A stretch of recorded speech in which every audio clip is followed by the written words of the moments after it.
और जैसा कि नाम से क्लियर है, इस टेक्निक के लिए वो 3 सीन्स का यूज करते हैं और इन 3 सीन को आपस में क्लेवरली इंटरकनेक्ट करके प्रशांत नील सर एक बहुत ही स्ट्रॉन्ग एलिवेटिंग सीन बनाते हैं या एक बहुत स्ट्रॉन्ग बिल्डअप सीन बनाते हैं, लेकिन एक बहुत छोटी सी चीज ऐड करके वो अपने स्लो मोशंस को विजुअली इंपैक्टफुल बना देते हैं।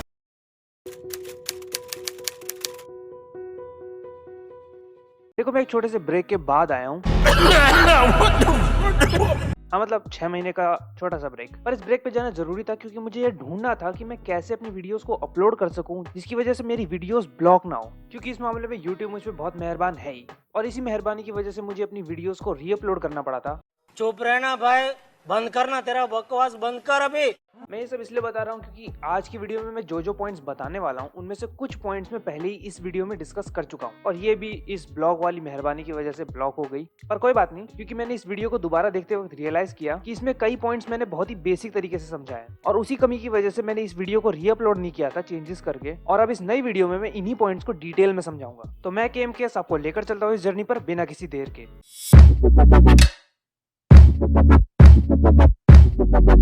एक स्ट्रॉन्ग बिल्डअप सीन बनाने के लिए, एक स्ट्रॉन्ग एलिवेटिंग सीन बनाने के लिए प्रशांत नील सर जो टेक्निक का यूज करते हैं उसे मैं कहता हूँ द 3 सीन टेक्निक। और जैसा कि नाम से क्लियर है, इस टेक्निक के लिए वो 3 सीन्स का यूज करते हैं। वैसे ऐसा कोई जनरल रूल नहीं है कि आप सिर्फ 3 ही सीन का इस्तेमाल कर सकते हैं। कुछ फिल्म मेकर 2 सीन का भी इस्तेमाल करते हैं, कुछ फिल्म मेकर 3 से ज्यादा का भी इस्तेमाल करते हैं। पर जनरली अगर हम KGF या सलार के यूनिवर्स को देखेंगे तो उसमें हमें 3 सीन्स का इंटरकनेक्शन ज्यादा दिखेगा, जिसमें पहला सीन होता है नरेशन, दूसरा सीन होता है हमारा मेन सीन, और तीसरा सीन होता है ऑप्शनल, जिसमें हमारे पास अलग अलग ऑप्शन होते हैं जैसे रिएक्शन या साइड सीन्स। और इन 3 सीन को आपस में क्लेवरली इंटरकनेक्ट करके प्रशांत नील सर एक बहुत ही स्ट्रॉन्ग एलिवेटिंग सीन बनाते हैं या एक बहुत स्ट्रॉन्ग बिल्डअप सीन बनाते हैं। इन तीनों चीजों को मैं अलग अलग इंडिविजुअल पॉइंट्स में भी समझाऊंगा, पर उससे पहले ये 3 सीन टेक्निक में आपको एक सीन के एग्जांपल के थ्रू समझाता हूँ। और मैं जो सीन चूज कर रहा हूँ वो है रॉकी की एंट्री का सीन। और जैसा कि मैंने बताया, सबसे पहले आता है नरेशन, जो कि इस सीन की स्टार्टिंग में आनंद इंगलगी का कैरेक्टर देता है। सोने का भाव बढ़ाने की फिराक में बैठे इनायत खलील के पास बंबई में घुसने का यही एक सही समय था। इसके बाद आता है हमारा मेन सीन, जो कि सीन की स्टार्टिंग में होता है रॉकी को ढूंढना। भाई, लेकिन रॉकी, रुक जाओ सलीम भाई, रॉकी नहीं मिला है, मिलने के बाद बताऊंगा, रुक जाओ। उसके बाद आता है हमारा ऑप्शनल सीन, और इस सीन में जो ऑप्शनल सीन यूज किया है वो एक साइड सीन है बोट्स का मुंबई की तरफ आने का। शेट्टी के प्रतिद्वंद्वी दिलावर ने इनायत खलील के साथ हाथ मिला लिया। बंबई के नागपाड़ा पोर्ट पर पहली बार उसका सोना पहुंचने वाला था। अब इस पूरे सीन को आगे बढ़ाने के लिए मेन सीन में चेंज किया जाता है, और मेन सीन जो कि अब तक रॉकी को ढूंढने के बारे में था, अब वो बन जाता है रॉकी पकड़ा गया।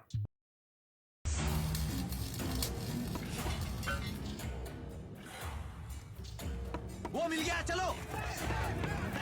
अब हमें यहाँ पे बाकी दोनों सीन में भी चेंज दिखता है, और नरेशन जो अब तक आनंद इंगलगी का कैरेक्टर दे रहा था, अब वो कासिम का कैरेक्टर देता है। खून की गंध पाकर सारे गीदड़ एक जगह इकट्ठा हो गए। और ऑप्शनल सीन में हमें दिखता है दिलावर के बाप का रिएक्शन। अरे वो नहीं, मेरा बेटा कहाँ है? और यहाँ पे हम क्लियरली देख सकते हैं कि प्रशांत नील सर सीन चेंज कर रहे हैं पर टेक्निक नहीं। इसके बाद हमारा पूरा फोकस मेन सीन पे चला जाता है, यानी रॉकी की लड़ाई, और उसके बाद जो मेन सीन चेंज होता है वो होता है कि रॉकी ने दिलावर को पकड़ लिया है। इसके बाद हमारा बोट वाला साइड सीन वापस आ जाता है, और इस तरह से 3 सीन टेक्निक का यूज करके प्रशांत नील सर ने पहले रॉकी की एंट्री को एक बिल्डअप दिया, और उसके बाद उसकी एंट्री के सीन को एलिवेटिंग बनाया। यहाँ अगर मछलियों को भी किनारे आना हो तो उसकी इजाजत लेनी पड़ती है। इस टेक्निक का यूज जनरली फिल्म मेकर्स अपने क्लाइमैक्स में या कुछ पर्टिकुलर सीन्स में ही करते हैं, पर प्रशांत नील सर इस टेक्निक का use through out the movie most of the scenes में करते हैं, चाहे वो रॉकी का बेंगलुरु में आने का छोटा सा सीन हो, खड़े होने की पोजीशन ठीक होनी चाहिए, हवा किस दिशा में बह रही है देखना पड़ता है, या रॉकी की मॉन्स्टर जैसी पर्सनालिटी को एस्टेब्लिश करने वाला बड़ा सीन। गैंग लेकर आने वाले होते हैं गैंगस्टर, वो अकेला आता था।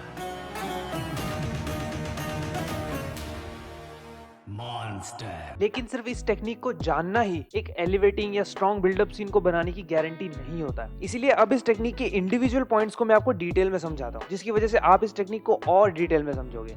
आप क्रोनोलॉजी समझ लीजिए।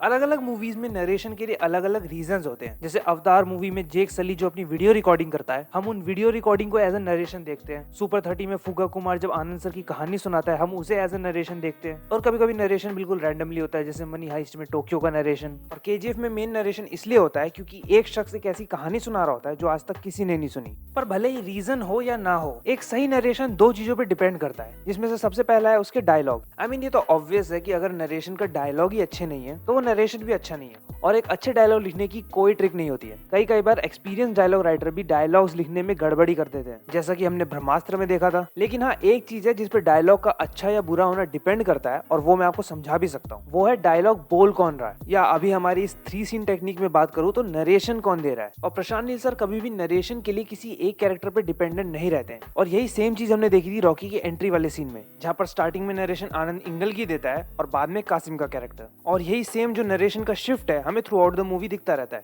इस शिफ्ट की वजह से प्रशांत नील सर एक सीन के नरेशन में ज्यादा डेप्थ दे पाते हैं। यानी जब राइटर को लगता है कि उसका जो मेन नरेटर है वो उस सीन में मौजूद नहीं है, और वो उस सीन को उस तरह से इलेबोरेट नहीं कर पाएगा जैसे कोई एक ऐसा कैरेक्टर कर पाए जो उस सीन में मौजूद है। अभी जो मैंने बोला अगर कंफ्यूजिंग लग रहा है तो एक एग्जांपल देता हूँ, बहुत अच्छे से समझ आ जाएगा।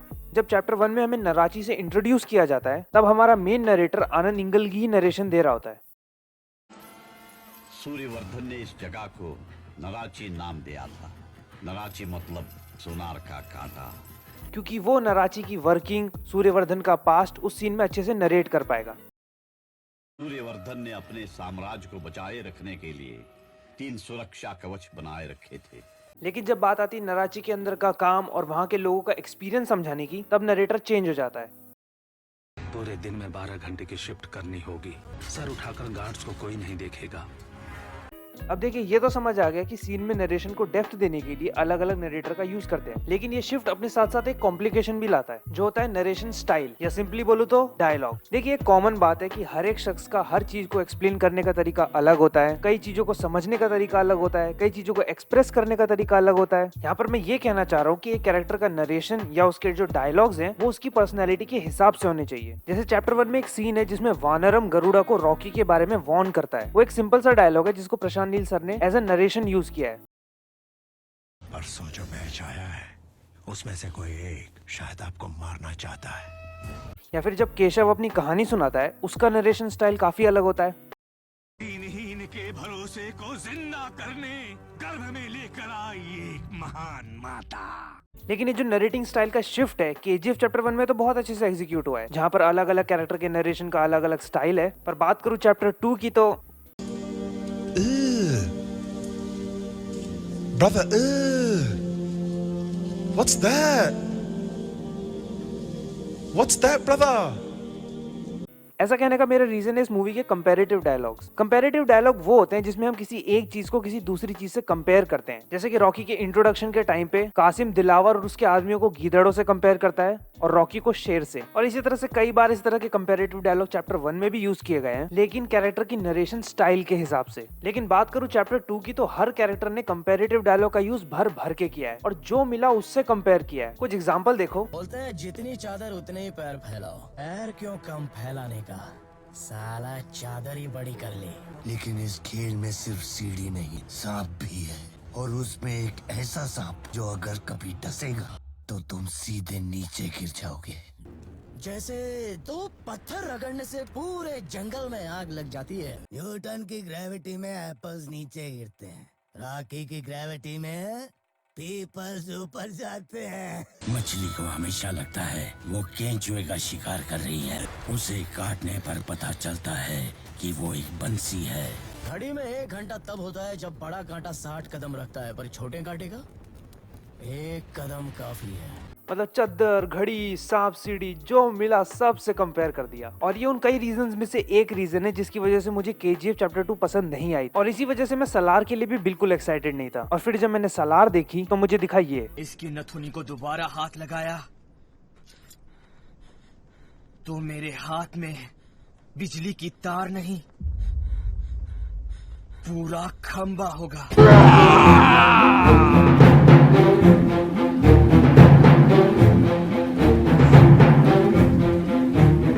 या खुदा ये किस नस्ल का बहन का लोड़ा है। अब एक एग्जांपल आपको कंपैरेटिव डायलॉग से हट कर देता हूँ। जब राघवन रमिका सेन को रॉकी के बारे में बता रहा होता है तब उसकी इलेबोरेशन को Prashant Neel sir as a narration use करते हैं, लेकिन राघवन रॉकी की कहानी को इस तरह से इलेबोरेट करता है जैसे वो उसकी डूइंग्स को जस्टिफाई कर रहा है। But he went through a lot of struggles earlier on. शहर में नया था इसलिए उसको मारा। और यही उसके जो डायलॉग्स है उसकी पर्सनैलिटी से बिल्कुल अलग है, क्योंकि उसकी पर्सनैलिटी ऐसी है कि वो रॉकी की डूइंग्स को कहीं से भी जस्टिफाइड नहीं मानती है। रॉकी भले ही कितने भी लोगों की मदद करे, राघवन के लिए रॉकी गलत ही रहेगा, लेकिन फिर भी उसके डायलॉग्स इस तरह से हैं कि वो रॉकी का पास्ट बता के उसकी डूइंग्स को जस्टिफाई कर रहा है। खाते वक्त मारा, सोते वक्त मारा, सर उठा के देखा तो मारा। अब आ जाते हैं हमारे नरेशन के दूसरे पॉइंट पे, जो कि नरेशन कहाँ पर यूज हो रहा है। लेकिन नरेशन कोई भी दे रहा हो वो नरेशन एक फ्लो में देता है। ये डायरेक्टर पर, राइटर पर और एडिटर पर डिपेंड करता है कि उस नरेशन को वो कहाँ पर यूज करना चाहते हैं। जैसे कि हैमर सीन में जो आनंद इंगलगी का नरेशन है वो तो उसने एक ही फ्लो में दिया है। वो कुछ नहीं कर सकता था, इतिहास रातों रात नहीं रचा जा सकता। लेकिन जब रॉकी अपने हैमर से काउंटडाउन करता है तब वो नरेशन रुक जाता है।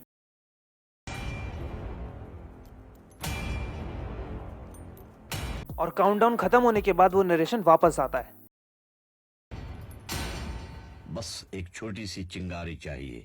ठीक इसी तरह से ये भी डिसाइड किया जाता है कि कब नरेशन का सिर्फ वॉइस ओवर आएगा जिस समंदर की तलाश राखी को थी वो बम्बई में नहीं था, और कब नरेटर खुद नरेशन करते हुए दिखेगा। एंड्रूज ने जब उसे लॉलीपॉप की तरह बम्बई देने का लालच दिया, रॉकी के लिए वो समंदर तालाब से भी छोटा हो गया। और जैसे डायलॉग को लिखना किसी ट्रिक से नहीं सीखा जा सकता, ठीक उसी तरह से ये चीज भी कि नरेशन कहाँ प्लेस करना है किसी ट्रिक से नहीं सीखा जा सकता।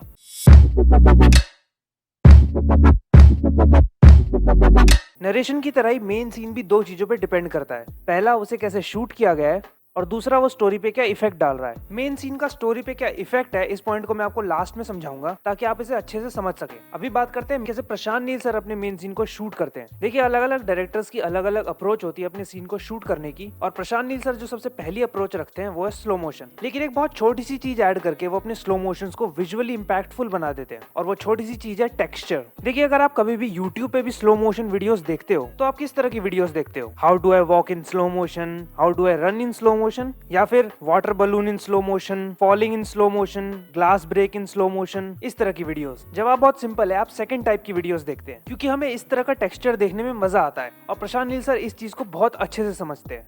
मजा आया, और मैं ये जो मजा है हिंदुस्तान के हर व्यक्ति को देना चाहता हूँ। और वो इसी तरह से अलग अलग चीजों का टेक्सचर यूज करके अपने सीन को विजुअली इंपैक्टफुल बनाते हैं स्लो मोशन का इस्तेमाल करके, जैसे कि सैंड, बादशाह बनेगा।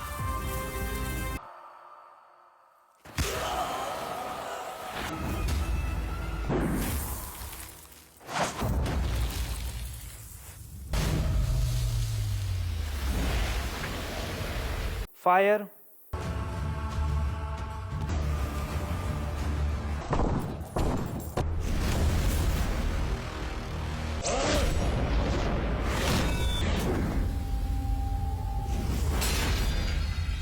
या स्मोक।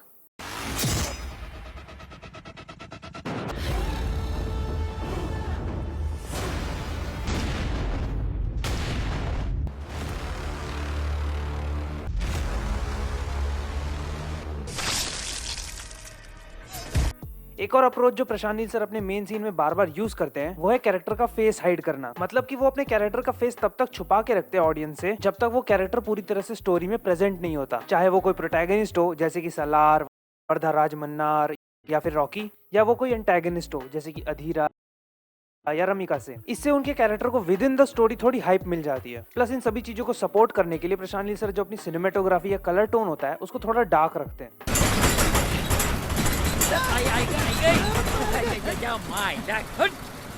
अरे मैं तो पूरा काला हो गया यार।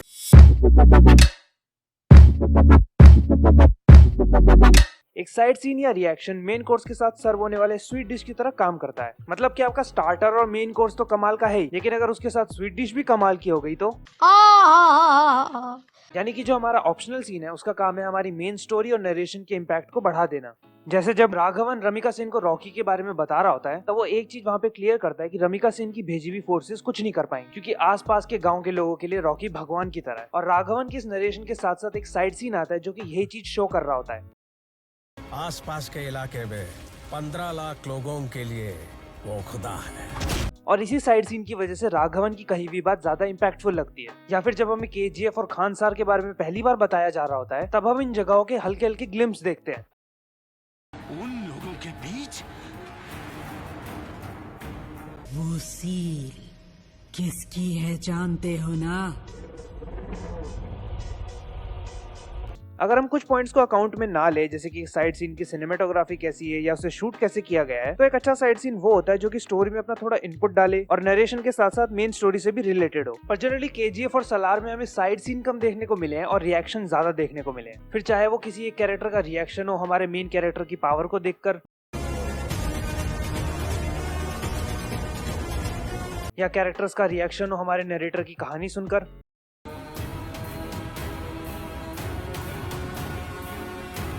या फिर एक कैरेक्टर का रिएक्शन हो दूसरे कैरेक्टर के रिएक्शन को देखकर।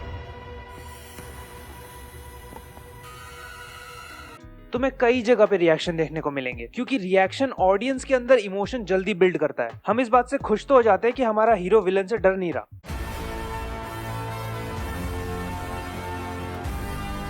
पर हम ये देखकर और खुश होते हैं कि बाकी के कैरेक्टर इस सिचुएशन पे कैसे रिएक्ट कर रहे हैं। हम ये देख के खुश होते हैं कि हमारा मेन कैरेक्टर फाइनली विलन के गुंडों को मार रहा है।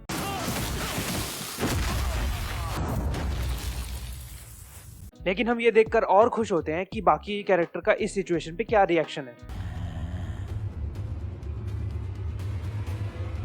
लेकिन हमारे अंदर की ये जो खुशी है ये तभी निकलेगी जब हमारी स्वीट डिश अच्छी होगी, यानी कि जब हमारे रिएक्शन अच्छे होंगे और कैरेक्टर्स ओवर रिएक्ट नहीं कर रहे होंगे। ओवर रिएक्शन से मेरा मतलब है ये,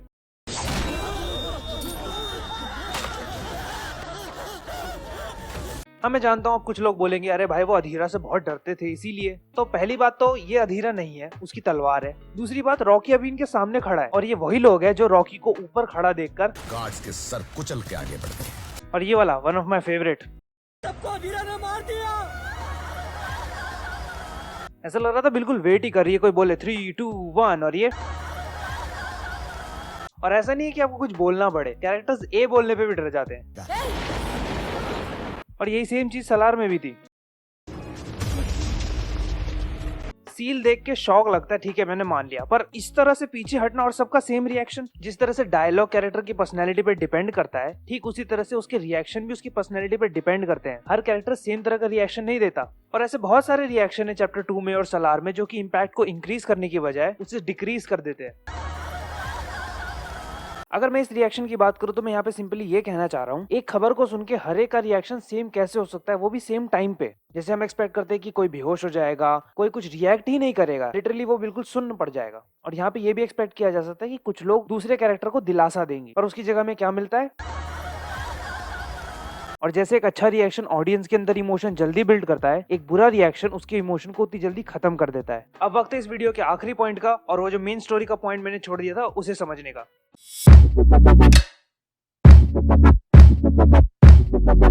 जैसे 3 सीन टेक्निक के इंडिविजुअल पॉइंट्स अलग अलग चीजों पे डिपेंड करते हैं, ठीक उसी तरह से 3 सीन टेक्निक भी इन तीनों इंडिविजुअल पॉइंट्स के साथ साथ अलग अलग चीजों पे डिपेंड करती है। उनमें से कुछ पॉइंट मैं आपको बताऊंगा, लेकिन सबसे पहले वो पॉइंट जो हम पहले छोड़ के आ चुके हैं, यानी मेन स्टोरी। मैं जो कहने वाला हूं उसको समझने के लिए एक बार रॉकी की एंट्री सीन पे दोबारा आते हैं। जैसा कि मैंने बताया था, इस सीन में मेन सीन की जो स्टोरी है वो बार बार चेंज हो रही है। जैसे कि पहला सीन था नरेशन के थ्रू सिचुएशन का सेटअप, फिर रॉकी का सेटअप, फिर रॉकी पकड़ा गया, उसके बाद रॉकी और दिलावर के गुंडों के बीच की फाइट, और लास्ट में रॉकी की पावर का शोकेस। और इन्हीं मेन सीन के शिफ्ट के साथ साथ हमें नरेशन और ऑप्शनल सीन का भी शिफ्ट देखने को मिलता है। और इन सभी अलग अलग सीन को एक साथ 3 सीन टेक्निक के थ्रू यूज करके हमें मिलता है कंप्लीट सीन, यानी रॉकी की एंट्री। और ठीक इसी तरह से ऐसे मल्टीपल सीन्स को मिला के हमें मिलती है एक पूरी मूवी। और यहीं पे आता है वो पॉइंट जो मैं तुम्हें समझाना चाहता हूँ कि अगर एक मूवी की स्टोरी ही बेकार है या एवरेज है या बिलो एवरेज है, तो ना ही एक सीन के टेक्निकली सही होने का कोई फर्क पड़ेगा और ना ही वो सीन ऐसा कोई इम्पैक्ट क्रिएट कर पाएगा। और यही मेरी मेन प्रॉब्लम थी सलार और KGF चैप्टर 2 के साथ, जहाँ पर सलार तो फिर भी ठीक थी, पर KGF चैप्टर 2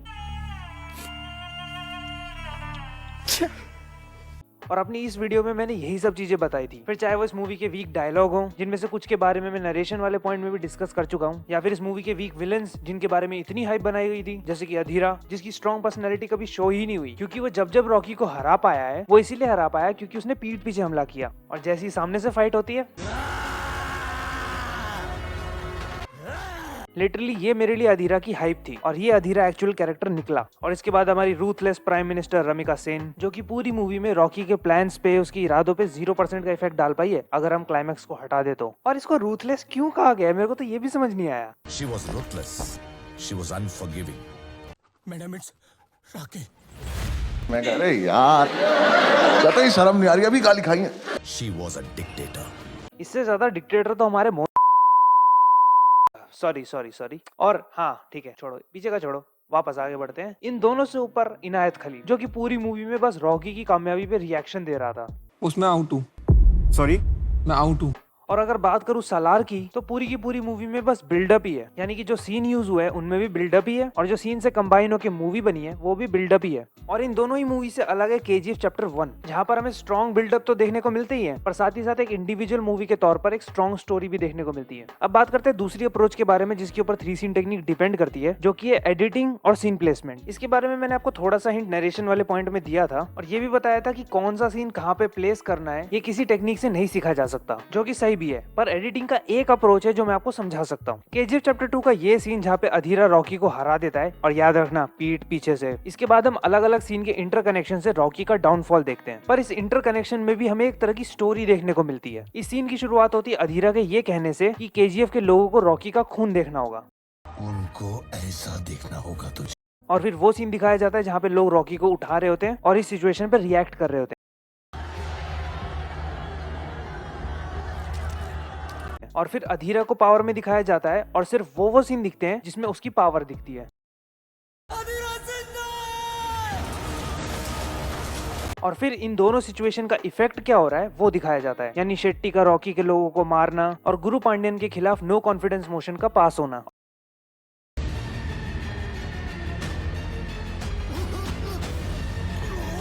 और लास्ट में इस साइकिल को ब्रेक करने की कोई कोशिश करेगा तो अधीरा क्या करेगा वो सीन दिखते हैं। कोई भी KGF के बाहर कदम नहीं रख सकता। यानी एक तरह के पैटर्न में इन सीन्स को आपस में इंटरकनेक्ट किया गया है। पर अगर इसी जगह पर इन सीन्स को रैंडमली इंटरकनेक्ट किया जाता तो, जैसे कि एक तरफ रॉकी को गिरते हुए दिखा रहे हैं और दूसरी तरफ शेट्टी के लोगों को रॉकी को मारते हुए दिखा रहे हैं, फिर वापस से अधीरा के टॉपिक पे आ रहे हैं और उसके बाद गुरु पांड्यन का नो कॉन्फिडेंस मोशन दिखा रहे हैं, तो किसी भी एंगल से वो सीन वो इम्पैक्ट क्रिएट ही नहीं कर पाता। जिसका सिंपल मतलब है कि इस इंडिविजुअल सीन की जो स्टोरी है वो बिगड़ी हुई है। ऐसा सिमिलर इंटरकनेक्शन हमें सालार में भी देखने को मिलता है, जब हमें वर्धा की सिचुएशन को एक्सप्लेन किया जा रहा होता है। इस सीन की शुरुआत होती है जब वर्धा खुद अपनी सिचुएशन एक्सप्लेन कर रहा होता है और उसके इस डायलॉग को हम एज अ नरेशन देखते हैं। हर तरफ सिर्फ दुश्मन है, ये भी जानता हूँ। उसके बाद हम वो सीन देखते हैं जहाँ पे अलग अलग कैरेक्टर अलग अलग तरीके से वर्धा को ह्यूमिलेट करते हैं। बहुत से लोग तेरा सर काटने के लिए बेताब हैं। उसके बाद हम वो सीन देखते हैं जहाँ पे वर्धा के साथी देवा की कैपेबिलिटी पे डाउट करते हैं। पर वो करेगा क्या? मैकेनिक को स्पैनर दो, रेंच दो तो कैसे इस्तेमाल करना है जानता है। और उसके बाद पिछले सीन में जहाँ पर वर्धा को ह्यूमिलेट किया जाता है, देवा के आने के बाद सिचुएशन क्या होती है वो देखते हैं।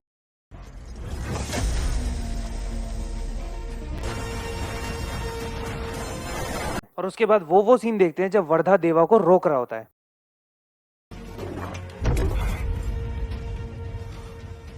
कहाँ जा रहा है? एक काम में आ जा।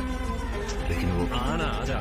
पर इस सीन में रिदम कई बार ब्रेक हुई है, जैसे कि ये गोली चलाने वाला सीन हम पहले नहीं देखते हैं। ये सीन देवा के आने के बाद सिचुएशन क्या होती है तब आता है। पर इंटरकनेक्शन के इस जगह पर हमें जहाँ पर देवा को पावर में देखना था, वहाँ पर हम एक नया सीन देखते हैं वर्धा को ह्यूमिलेट होते हुए, और रिदम के ब्रेक होने की वजह से वो सीन इतना इम्पैक्ट क्रिएट नहीं कर पाता है। इस तरह के इंटरकनेक्शन से हटके सीन प्लेसमेंट का एक और एग्जांपल देता हूं तुम्हें। सलार के इंटरवल सीन में हमें बताया जाता है कि देवा ही वो आदमी है जिसने इस सील को बनाया था, और इसी सीन में हम वर्धा के कैरेक्टर को पहली बार देखते हैं स्टार्टिंग के बाद, जहां पर वर्धा को पता चलता है कि किसी ने सील को रोका है और वो बिना बताए गेस कर लेता है कि वो देवा ही है। इस सीन को वर्धा के थ्रू देवा के कैरेक्टर को एक छोटा सा बिल्डअप देके छोड़ा जा सकता था, उसके अलावा उसे और कोई नहीं रोक सकता। पर यहाँ पर एक एडिशनल सीन प्लेस किया जाता है जो कि ये एस्टेब्लिश करता है कि देवा और वर्धा अब दुश्मन है। पर खानसार की कहानी तब बदली जब दो जिगरी दोस्त कट्टर दुश्मन बन गए। अब अगर इस पूरे सीन को देखोगे तो यहाँ पे दो चीजें स्टैब्लिश की है। पहला कि सील देवा ने बनाई थी और दूसरा वर्धा और देवा के बीच में अब दुश्मनी है। पर जरा सोचो कि इन दोनों ही इन्फॉर्मेशन से रिलेटेड हम सेकंड हाफ में कितनी चीजें देखते हैं, ऑलमोस्ट नेग्लिजिबल। और वहीं पर अगर मैं बात करूँ उस बिल्डअप की जो मैं कह रहा हूँ, उसके अराउंड हम थोड़ी बहुत चीजें तो देखते हैं कि सलारी वो आदमी है जो इस तरह की चीजें कर सकता है, जो कि इस सील को रोक सकता है, वो इतना पावरफुल है। भले ही इससे रिलेटेड भी हमने कम चीजें देखी है, पर फिर भी वो इतना तो स्टैब्लिश कर देती कि हाँ वो खतरनाक है। यहाँ पर मैं ये कह रहा हूँ कि कोई ऐसी चीज फर्स्ट हाफ में स्टैब्लिश क्यों कर रहे हो जिसके बारे में सेकंड हाफ में बात ही नहीं करनी है, सेकंड पार्ट में करनी है। इसको समझाने के लिए मैं एक सही प्लेसमेंट का एग्जांपल देता हूँ। सोचो बाहुबली के फर्स्ट पार्ट में एसएस राजामौली एंडिंग की जगह पर इंटरवल में ये चीज स्टैब्लिश कर देते कि कटप्पा ने बाहुबली को मारा है। तो एज एन ऑडियंस हम सेकंड हाफ में उस ट्विस्ट से अराउंड कुछ ना कुछ चीजें डिमांड करते, और इसी चीज को अवॉइड करने के लिए राजामौली सर ने इस इन्फॉर्मेशन को इंटरवल में शेयर ना करके एंडिंग में शेयर किया, क्योंकि इसके बाद जो भी इन्फॉर्मेशन ऑडियंस से शेयर होगी वो सेकंड पार्ट में होगी और ये ट्विस्ट एक क्लिफ हैंगर बन जाएगा। और यही सेम काम प्रशांत नील सर को भी करना था, यानी कि इस इन्फॉर्मेशन को एंडिंग में शेयर करना था, जहाँ पर एक तरफ वर्धा देवा की तारीफ कर रहा होता और दूसरी तरफ ये चीज भी एक ट्विस्ट की तरह स्टैब्लिश होती कि प्रेजेंट टाइम में इन दोनों के बीच में दुश्मनी है। अब वीडियो खत्म करने से पहले यहाँ कुछ पॉइंट्स है जो मैं क्लियर कर देना चाहता हूँ। पहला तो ये कि मैं ऐसा कुछ क्लेम नहीं कर रहा हूँ कि इन पॉइंट्स को जान लेना काफी है बिल्कुल इसी तरह के सीन्स बनाने के लिए, या किसी को ये लग रहा हो कि उसने मेरी वीडियो देख के कुछ पॉइंट्स जान लिए तो केजीएफ और सलार जैसे सीन बना पाएगा, क्योंकि हर डायरेक्टर, राइटर, एडिटर, सिनेमेटोग्राफर की कई सारी अप्रोचेज होती है, जिसमें से मैंने यहाँ पर सिर्फ कुछ डिस्कस किए हैं, यानी कई सारे पॉइंट्स है जो मैंने नहीं बताए हैं। तो कोई किसी भी गलत फहमी में ना रहे, बस मैं वो चीज क्लियर कर देना चाहता हूँ। और दूसरी चीज जो मैं पहली और आखिरी बार किसी वीडियो में डिस्कस कर रहा हूँ, क्योंकि मैंने वो चीज डिस्क्लेमर में भी लिख रखी है कि मैंने अगर किसी मूवी को अच्छा, बुरा या कमाल का कहा है तो वो मेरा ओपिनियन है, और अगर तुम्हारा मेरे से अलग ओपिनियन है तो उसमें कोई दिक्कत नहीं है। और जैसे मुझे अपने ओपिनियन पे टिके रहने का पूरा राइट है, वैसे तुम्हें भी अपने ओपिनियन पे टिके रहने का पूरा राइट है। और तीसरा और आखिरी पॉइंट कमेंट सेक्शन के बारे में, वहाँ पर जो भी अपना ओपिनियन है, क्वेश्चंस है, बिंदास लिख दो। मैं ट्राई कर रहा हूँ कि हर हफ्ते एक वीडियो डालूं या 2 हफ्ते में एक बार एक वीडियो डालूं जो कि इन ओपिनियंस, क्वेश्चंस के अराउंड हो। तो तुम बिंदास जो भी पूछना चाहते हो, अपना ओपिनियन शेयर करना चाहते हो, मेरा ओपिनियन जानना चाहते हो, लिख दो। और इसी के साथ मैं KMKS तुमसे विदा लेता हूँ और बहुत जल्द मिलूंगा एक नई वीडियो में, और इस बार पक्का, हाँ, नो डिले। तब तक के लिए स्टे सेफ, स्टे हेल्दी। देवा, पहचाना क्या? आवाज बदल सकती है पर बुलाने का अंदाज नहीं। अरे चंपक चोर, तेरे इतने मोर। अरे प्रेम जी पौआ